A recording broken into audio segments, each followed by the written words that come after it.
दोस्तों स्वागत है आपका आज की बेहद और बड़ी महत्वपूर्ण खबरों में। दोस्तों आपको बता दें आज की बड़ी खबरों में 3 मई के बाद कुछ रातों के साथ जारी रह सकता है लॉकडाउन। क्या हो सकता है 3 मई के बाद, क्या फिर से बढ़ाया जा सकता है लॉकडाउन, जानेंगे पूरी खबर विस्तार से। इसके अलावा जी हाँ, सितंबर तक 10,000 रुपए में मिल सकता है कोरोना का टीका, जानेंगे विस्तार से। बात करें अगली बड़ी खबर की। जी हाँ, सीबीएसई ने 10वीं और 12वीं की परीक्षाओं को लेकर जारी किए जरूरी सूचना, जानेंगे विस्तार से। इसके अलावा अगली बड़ी खबर में आपको बता दें मई में देश में 13 दिन बंद रहेंगे बैंक, लिस्ट हुई जारी, जानेंगे विस्तार से। इसके साथ ही सीएम योगी से की अपील, लॉकडाउन के बाद भी जारी रखें पान मसाला व शराब की बिक्री पर रोक, जानेंगे किसने की मांग। इसी के साथ जी हाँ, होम आइसोलेशन पर जा सकते हैं कोरोना के हल्के लक्षण वाले मरीज, यह एक राहत देने वाली खबर है। और भी है कुछ महत्वपूर्ण जानकारियां जिन्हें जानना आपके लिए बेहद जरूरी है। तो दोस्तों आपसे अनुरोध है कि वीडियो को अंत तक जरूर देखें ताकि कोई भी जानकारी आपसे छूट न जाए। इसी के साथ बढ़ते हैं इस वक्त की बड़ी खबर की ओर। जी हाँ, 3 मई के बाद भी बंद रह सकते हैं स्कूल, मॉल और पब्लिक ट्रांसपोर्ट। लॉकडाउन पर फैसला शनिवार से पहले संभव नहीं। दोस्तों आपको बता दें देश में शैक्षणिक संस्थान, शॉपिंग मॉल, धार्मिक स्थल और पब्लिक ट्रांसपोर्ट 3 मई के बाद भी बंद रहने की संभावना है। एक अधिकारी ने न्यूज एजेंसी को बताया कि देश में 3 मई के बाद जारी लॉकडाउन बढ़ाया जाएगा या नहीं, इस पर हफ्ते भर में फैसला ले लिया जाएगा। एक अधिकारी ने कहा कि मुख्यमंत्रियों के साथ 3 घंटे चली वीडियो कॉन्फ्रेंसिंग के बाद जो डेवलपमेंट सामने आए हैं उनके मुताबिक ग्रीन जोन में आने वाले जिलों में सीमित संख्या में निजी वाहनों की संचालन को मंजूरी दी जा सकती है। मुख्यमंत्रियों के साथ प्रधानमंत्री ने अपने संबोधन में यह कहकर जो राज्य और क्षेत्र कोरोना संक्रमण से मुक्त हैं या जहां स्थिति नियंत्रण में है वहां संबंधित मुख्यमंत्री फैसला ले सकते हैं, संकेत जरूर दिए हैं कि 3 मई के बाद राज्यों को अपने हिसाब से लॉकडाउन में कुछ राहत देने की आज़ादी होगी। सोमवार को हुई इस बैठक में ज्यादातर मुख्यमंत्रियों ने लॉकडाउन को लेकर अंतिम फैसला केंद्र सरकार के हाथों में छोड़ा गया। जी हाँ, वहां बिहार के मुख्यमंत्री नीतीश कुमार ने प्रवासी मजदूर और बाहर फंसे अन्य लोगों को वापस उनके घर तक पहुंचाने के लिए एक केंद्रीय नीति बनाने की बात कहकर कई राज्यों में फंसे लाखों बिहारी कामगारों के मुद्दे के लिए सरकार से गुहार लगाई गई है।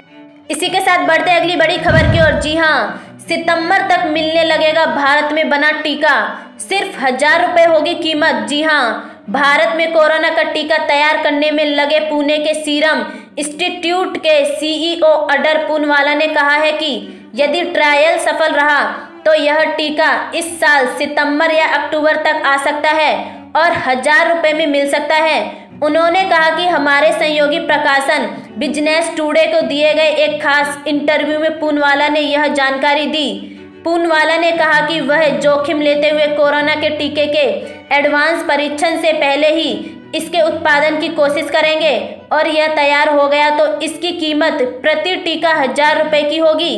उन्होंने कहा कि अगले महीने के अंत में ही इसका उत्पादन शुरू हो सकता है और परीक्षण सफल रहा तो सितंबर अक्टूबर तक इसे बाजार में उपलब्ध करा दिया जाएगा। इसी के साथ बढ़ते अगली बड़ी खबर की ओर। सीबीएसई ने 10वीं और 12वीं की परीक्षाओं को लेकर जारी की जरूरी सूचना। जी हाँ, कोरोना वायरस की वजह से चल रहे लॉकडाउन के बीच में सीबीएसई बोर्ड की 10वीं और 12वीं की परीक्षाओं को लेकर लगातार अटकलें लगाई जा रही हैं।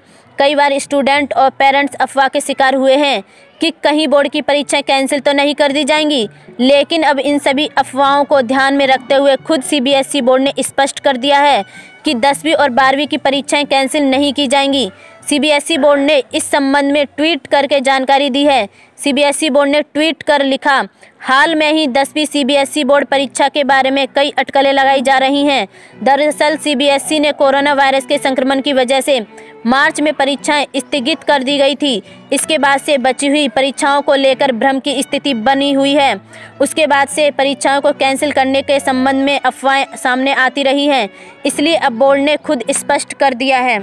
वहीं इसके पहले मानव संसाधन विकास मंत्री रमेश पोखरियाल निशंक ने कहा, हम कोशिश कर रहे हैं कि सीबीएसई बोर्ड 10वीं 12वीं के जो पेपर हो चुके हैं उनकी आंसर शीट का मूल्यांकन का कार्य शुरू कर दिया जाएगा। उन्होंने कहा, अब सीबीएसई के 10वीं 12वीं बोर्ड के शेष बचे 83 पेपरों में से 29 विषयों की परीक्षा होगी। शेष विषयों के मार्क्स उनके इंटरनल असेसमेंट के आधार पर होगा। लॉकडाउन खुलने के बाद जैसे ही सामान्य होते हैं, सीबीएसई के 29 विषयों की परीक्षाएं शुरू होंगी। इसीलिए स्टूडेंट पढ़ाई भ्रमित ना रखें, छात्र छात्राएं पढ़ाई जारी रखें। इसी के साथ बढ़ते अगली बड़ी खबर की ओर। जी हाँ, अगर आप बैंकों के ग्राहक हैं तो ये जानकारी आपके लिए बेहद जरूरी है। आपको बता दें, मई में देश में 13 दिन बंद रहेंगे बैंक, लिस्ट हुई जारी। जी हाँ, मई में पूरे 13 दिन बैंक बंद रहेंगे। इसमें ईद, बुद्ध पूर्णिमा, मजदूर दिवस जैसी छुट्टियां शामिल है। इन 13 छुट्टियों में अलग अलग राज्यों में होने वाली छुट्टियां भी शामिल है। इस दौरान खाता धारकों को परेशानियों का सामना करना पड़ सकता है। ऐसे में अगर ग्राहकों को बैंक में कोई चेक जमा करना है, नया डेबिट कार्ड लेना है या बैंकिंग से जुड़ा कोई भी काम करना हो तो छुट्टी से पहले निपटा सकते हैं। बैंक ने अपनी छुट्टियां की लिस्ट जारी कर दी है। इसी के साथ बढ़ते इस वक्त की बड़ी खबर की ओर। जी हाँ, वाराणसी की प्रियंका ने सीएम योगी से की अपील, लॉकडाउन के बाद भी जारी रखें पान मसाला शराब की बिक्री पर रोक। दोस्तों, आपको बता दें, वैश्विक महामारी कोरोना वायरस के संक्रमण से बचने के चलते देशव्यापी लॉकडाउन है। ऐसे में आवश्यक वस्तु के आपूर्ति के अतिरिक्त सभी दुकानें बंद हैं। पान मसाले की बिक्री प्रतिबंध है, शराब की दुकानें बंद हैं, जिसे लेकर वाराणसी की एक महिला ने सीएम योगी को एक पत्र लिखकर धन्यवाद देते हुए लॉकडाउन को खत्म होने के बाद ही नशे के कारोबार को प्रतिबंध रखने के लिए अपील की है। दरअसल कोरोना वायरस के संक्रमण की रोकथाम के लिए केंद्र के निर्देशों को उत्तर प्रदेश के सीएम योगी आदित्यनाथ ने कड़ाई से लागू करवाया। इन निर्देशों में काफी अहम साबित हुआ नशे के कारोबार को बंद करना। क्या पान मसाला और शराब की दुकानें पूरी तरह से प्रतिबंधित कर देनी चाहिए? कमेंट में लिखकर जरूर बताएं। इसी के साथ बढ़ते अगली बड़ी खबर की ओर। जी हाँ, होम आइसोलेशन पर जा सकते हैं कोरोना के हल्के लक्षण वाले मरीज, नए दिशा निर्देश जारी। दोस्तों, आपको बता दें, कोरोना के हल्के लक्षण या बीमारी के शुरुआती लक्षण वाले लोग स्वयं ही अपने आप को घर में पृथकवास में रख सकते हैं ताकि वे परिवार के अन्य सदस्यों के संपर्क में न आए। लेकिन इसके लिए घर में पृथकवास में रहने की व्यवस्था होना जरूरी है। केंद्रीय स्वास्थ्य मंत्रालय की ओर से सोमवार को जारी नए दिशा निर्देशों के मुताबिक ऐसे मरीज का इलाज कर रहे चिकित्सा अधिकारियों को नैदानिक रूप से जांच करने के बाद पुष्टि करनी होगी कि मरीज वायरस के लक्षण मामूली या शुरुआती है। जी हाँ, मरीज को जिला निगरानी के अधिकारी को अपने स्वास्थ्य की स्थिति की नियमित जानकारी देनी होती है ताकि निगरानी टीम आगे का काम कर सके। इसके अलावा ऐसे मामले की देखभाल करने वाले या सभी करीबी संपर्कों को मरीज का इलाज कर रहे चिकित्सा अधिकारी द्वारा निर्धारित प्रोटोकॉल के मुताबिक हाइड्रोक्सी क्लोरोक्वीन एहतियात के तौर पर सेवन करना होगा। दोस्तों, ये थी आज की कुछ महत्वपूर्ण और ताज़ा खबरें। उम्मीद करते हैं कि आपको इससे कुछ महत्वपूर्ण जानकारी मिली होगी। बस इसके बदले में इतना चाहते हैं कि आप हमारी वीडियो को लाइक कर दें, शेयर कर दें, क्योंकि आपका लाइक करना और शेयर करना ही हमारी मेहनत का फल होता है।